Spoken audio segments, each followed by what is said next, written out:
Be sure to check out my second channel called Rob Explains. There you can check out videos where I explain things outside of comic books. So what I want to do here is have a discussion about a mutant whose power transcends anyone we've discussed so far, including Franklin Richards, the Scarlet Witch, and Doctor Strange.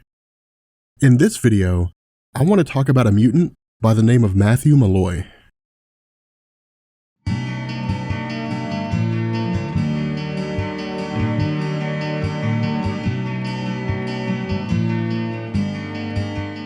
So rewinding the clock back a bit, the story of Matthew Malloy takes place in 2014 during Uncanny X-Men Volume 3, issues 23 through 31, titled The Last Will and Testament of Charles Xavier, and actually exists as a tie-in to the 2014 original Sin event and occurs alongside the incursions and the end of the Marvel Multiverse leading up to Secret Wars.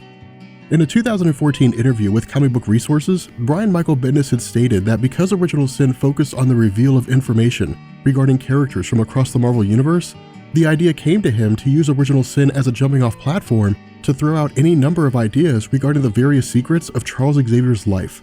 While I haven't been able to pinpoint an interview where Bendis explicitly cites a reason for the creation of Matthew Malloy, I would surmise that in terms of how the story unfolds, the revelation of Matthew's existence as well as how Xavier handled the situation provided for a compelling story that not only challenged Cyclops' personal view of Xavier, but also challenged the way that we as readers viewed him as well. While we will get more in-depth into this later since this discussion is better suited within the context of the story, the other half of this coin was Avengers vs. X-Men. With the 2012 crossover event seeing the return of the Phoenix Force and its subsequent bonding with Cyclops, Namor, Emma Frost, Magik, and Colossus leading up to the death of Xavier at the hands of Cyclops, by the time Bendis had taken over the Uncanny X-Men following his loss to the Phoenix Force, Cyclops had become increasingly more extreme to the point that while he maintained Xavier's ideologies regarding a peaceful coexistence between humans and mutants, the steps he was willing to take to achieve this peace was more akin to the old ways of Magneto. And so what this did was wrap back around to the launch of Uncanny X-Men with Cyclops literally fracturing the mutant community, forming his own school called the New Charles Xavier Institute, and creating his own group composed of Magneto, Emma Frost, Illyana Rasputin, also known as Magik, who in turn began rallying new mutants to their side.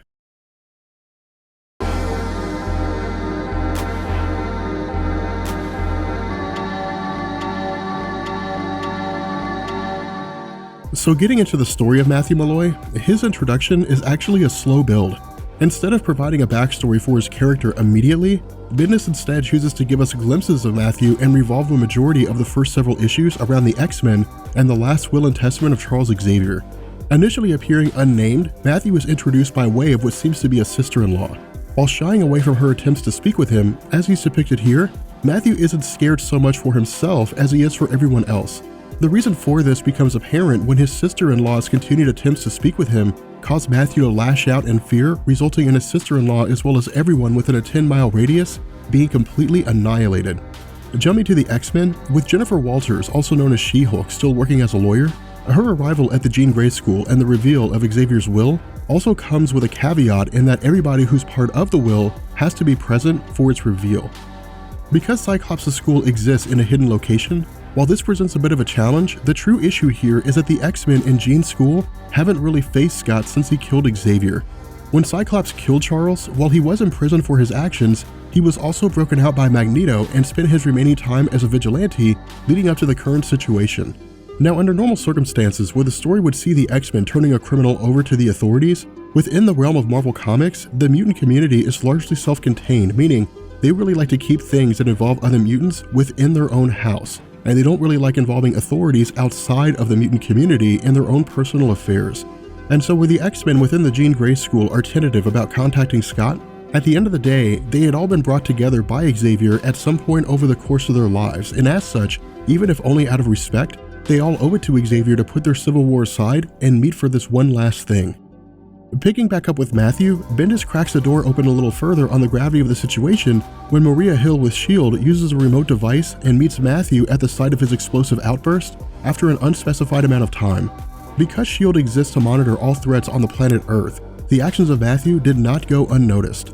The problem with this though is that Matthew doesn't know what he did, meaning that whatever power he possesses, he has no ability to control it and doesn't understand how it works. However, like most mutants, Matthew's abilities are tied directly to his emotions, which becomes apparent when Maria Hill's interrogation pushes him too far. Lashing out again after Maria Hill ordered her soldiers to move in, Matthew wipes all of them out and destroys S.H.I.E.L.D. surveillance equipment at the ground level. Picking back up with the X-Men again, the story of Matthew comes into full view when everyone is collected around Jennifer Walters and a recording device is played back. As Charles explains, when the original X-Men team was formed and Cerebro was invented as a way to both track dangerous mutants as well as locate potential recruits, Cerebro had come across an astronomically powerful mutant, the likes of which Xavier had never seen.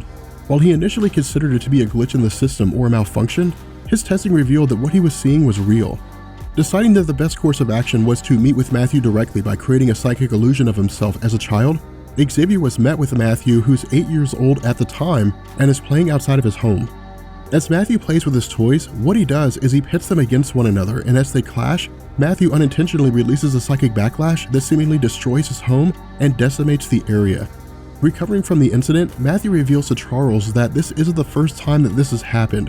While Matthew isn't sure how it is that he's doing this, what he does reveal is that he believes that he had killed his parents accidentally. The reason why is that on one occasion, his parents were yelling at him, at which point he simply made them vanish. Whether Matthew actually killed them or simply sent them to another location is never explored here, but what Bendis is telling us is that like Franklin Richards, Matthew has the ability to warp reality. However, as we progress through this, we'll actually learn that Matthew's powers are well beyond anything that Franklin can achieve.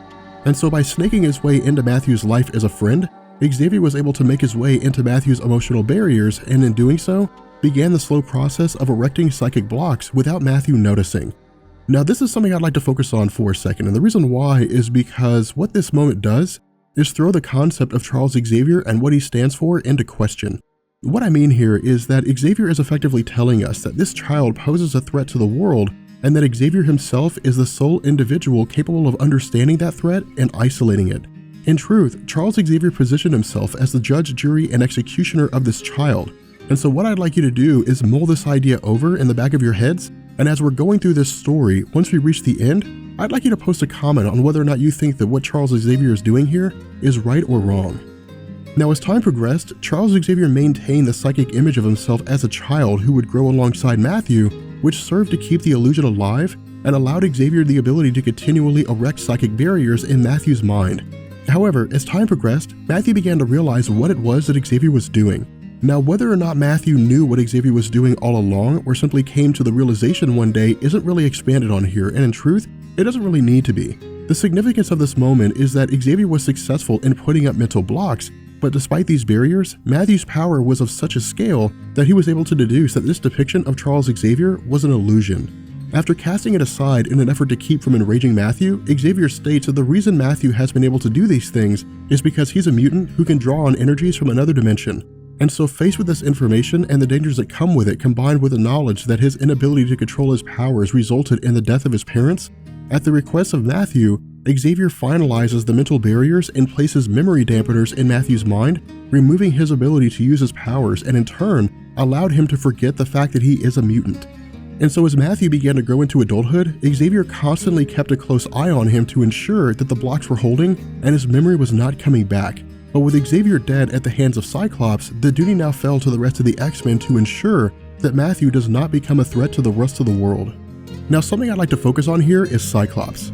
With Xavier requesting that Wolverine, Scott Summers, and Rachel Summers gather for the purpose of locating Matthew and monitoring him, Scott is initially against this.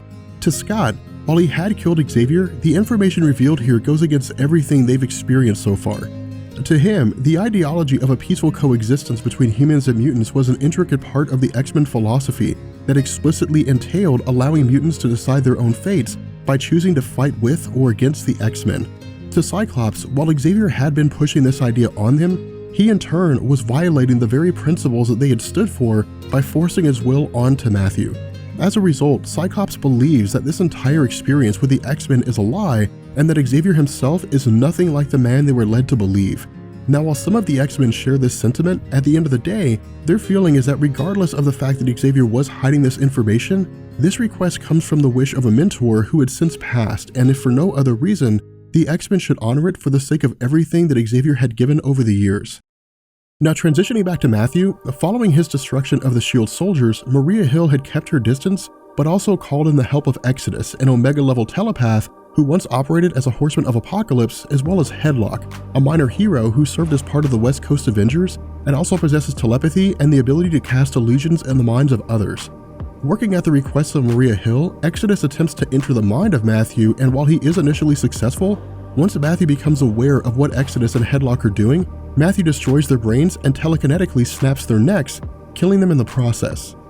Realizing that they're up against an enemy of extraordinary power, Maria Hill has the X-Men contacted in an effort to cope with Matthew. And so from here, we jump back to Beast as he uses Cerebro to locate Matthew and guide the X-Men to his position. Now what happens next here is extremely important. As he describes, the powers of Matthew dwarf any known mutant in existence, making him beyond Omega level. Now again, this is extremely important, and the reason why is because with characters like Franklin Richards, he can manipulate the existing reality to achieve any number of feats, but is limited by the size and scope of the reality that he's in. With Matthew, this doesn't seem to be the case. With both Franklin and Matthew being mutants and possessing the same powers, because Matthew draws on a third dimension in order to manipulate reality, the idea here is that potentially, the abilities of Matthew are absolutely limitless in that his ability to warp reality is not limited to the reality that he's in. Now what I also want to do here is I want to focus on the discussion between Scott Summers and Matthew Malloy. Using S.H.I.E.L.D.'s request for aid as a way to locate Matthew, the conversation between the two is just as important for Scott Summers as it is for Matthew Malloy. With Magic looking on, what Cyclops tells Matthew is that he and Cyclops have a lot in common. Allowing Matthew to read his mind, Cyclops reveals that as a child, his power of Optic Blast manifested itself in a way that had an irreparable impact on his life. The reason why I wanted to focus on this conversation is that what this does is give us some insight into the world of Cyclops regarding how he views Xavier on a personal level and how he views the world as a whole. To Cyclops, Xavier was a father figure, but more so than that, as the years passed and he was recruited to the X-Men, while the roster changed and expanded with new members, the message of Xavier stood the test of time. While there were struggles, the issue Cyclops faced was that when the Avengers saved the world, everyone cheered, but when the X-Men saved it, humanity's hatred always won out. As a result, Cyclops didn't become bitter over the years so much as he began to become frustrated. Unlike Charles Xavier, however, Cyclops allowed his resentment to get the best of him, and while he doesn't say it, looking beyond the pages, a legitimate argument could be made that Cyclops killing Xavier during Avengers vs. X-Men was in response to his anger over the fact that Xavier was never willing to do what it took to force humanity to accept mutants. However, something I'd like you to notice here in the writing of this story so far is that Brian Michael Bendis has effectively been writing himself into a corner. Because his story takes place during the events of Time Runs Out, the Avengers and the Fantastic Four aren't part of the picture because they're dealing with the collapse of the multiverse. The Inhumans are dealing with the destruction of Attilan following the events of Infinity, as well as a Terrigen mist spreading throughout the world and waking up new Inhumans. What Bendis is doing here is basically eliminating all the ways that Matthew could be defeated, with the exception of one. This reason that Bendis selected is considered by many fans to be a cardinal sin of comic books. What Bendis does here is invoke time travel as a way to end a story. What we find here is that during the conversation between Cyclops and Matthew with Magic watching it all unfold, that S.H.I.E.L.D. suddenly responds with a bombardment of missiles attacking the area. Because of the fact that Matthew wasn't able to respond in time, and even if he couldn't control his powers, and because Illyana Rasputin's ability to manipulate various magics is not advanced enough to allow her to shield herself or everybody else from the destruction, the result here is that everybody, Cyclops, Magic, and Matthew Malloy, are completely incinerated by the S.H.I.E.L.D. attack. And so with Matthew resurrecting himself after his destruction at the hands of S.H.I.E.L.D., while all of this is happening, one of Cyclops' students, a girl named Tempest, travels into the past and meets Charles Xavier prior to his death during Avengers vs. X-Men. To sidetrack here for a second, Tempest is a girl named Eva Bell and was discovered by Cyclops following his departure from the rest of the X-Men and after the formation of the new Xavier School. As a mutant who can control time, Eva does this by creating what are called temporal bubbles. Initially, she was only able to stop time within the sphere of those bubbles, but was able to expand them up to the size of a city. As time progressed though, and her abilities expanded with training at the hands of Illyana Rasputin, Tempest was eventually able to travel and forward through time by using one of her bubbles. Using this ability, Tempest uses her time with Charles Xavier to effectively end Matthew Malloy. Wrapping this event up over the course of a page and a half, Eva's explanation of the circumstance involving Matthew's inability to control his powers have led Charles to take action by traveling to where Matthew Malloy's parents first met. Using his powers, Xavier deters Matthew's father from meeting his mother, and as a result, Matthew simply ceases to exist. Now, at the same time that this is happening, but prior to Xavier's actions, Matthew arrives at the Jean Grey School following the death of Cyclops and Magic in an effort to seek help from Emma Frost and the rest of the X-Men on how to control his powers. However, because Beast had been monitoring the life signs of Cyclops and Magic prior to their deaths, but was unable to detect the S.H.I.E.L.D. assault, the belief of the X-Men is that Matthew had killed them. With Emma Frost lashing out in anger towards Matthew, his inability to control his powers comes into play when he accidentally obliterates Emma Frost entirely. With the X-Men responding in kind, they view Matthew as an enemy and as a result, launch an attack against him simultaneously. However, because Matthew has such extreme powers, he reacts instinctively and in doing so, wipes out all of the X-Men. But with Charles Xavier using his abilities in the past to keep Matthew's parents from meeting, the result is that everything in the story is treated as if it had never happened since Matthew had never existed. Now what I want to do here is I want to talk about this ending, and the reason why is because for comic fans, this ending represents everything wrong with time travel in comics. For comic readers, time travel has always been a quagmire in that more often than not, whenever creators write themselves into a corner the way Bendis did here, rather than coming up with unique ways to get out of it, time travel is invoked, which results in an otherwise incredible story falling flat on its face. In truth, time travel is a concept that can be used appropriately, such as Hickman's run in Fantastic Four, and that it wasn't used to end the story so much as it was to enhance the importance of Franklin Richards and the lengths that he would go to in order to save his family. However, in this instance, comic readers tend to look at this ending and simply write it off as a perfect example of lazy storytelling. With that being said, we're going to bring this video to an end. I hope you guys enjoyed it, and I will catch you guys later. Peace.